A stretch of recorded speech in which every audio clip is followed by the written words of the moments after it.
सखर जो डीआईजी फैसल अब्दुल्ला चाचड़ है। फैसल अब्दुल्ला चाचड़ पीर मोहम्मद शाह खां पोइ सखर लाइ नामज़द कयो वियो या मुक़ररु कयो वियो, उन जी तक़रर थी।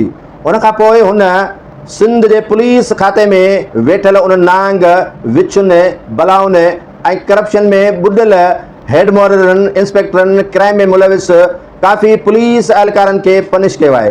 काफ़ी पुलिस एहलकारनि जूं नौकरियूं चट कयूं आहिनि। काफ़ी पुलिस एहलकारनि खे उन लाकअप कयो आहे। फैसल अब्दुल्ला चाचड़ जंहिंजी सॼी फैमिली सेटल आहे, सॼी फैमिली ऑफिसर आहे, उनजो वालिद बि ऑफिसर रहियो ऐं हुन औलाद जी एतिरी बहितरीन तरबियत कई आहे जो हुननि खे करप्शन करण जी ज़रूरत ई न आहे। हुननि खे इन किन में पवण जी ज़रूरत न आहे। इन जे करे चवंदा आहिनि त जॾहिं को माण्हू सुठा फ़ैसिला सुठो क़दम खणंदो आहे त पोइ राज ऐं ॿी जेके उहा मख़लूक उनजी दुश्मन थींदी आहे जेका इन्हनि कारण करतूतनि ऐं कारण अमालनि में रुधल हूंदी आहे।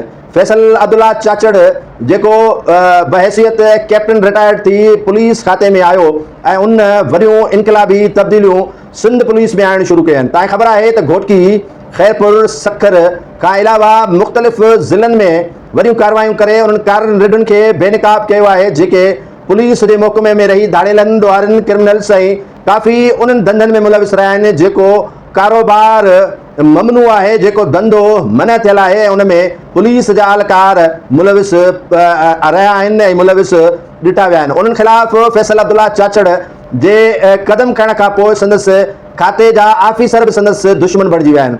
SSPs बि संदसि दुश्मन बणिजी विया आहिनि ऐं संदन फ़ैसिले खे ॾाढो नागुज़ीर सम्झनि था ऐं उन्हनि जे दिलि वटां उहो फ़ैसिलो न थियो आहे।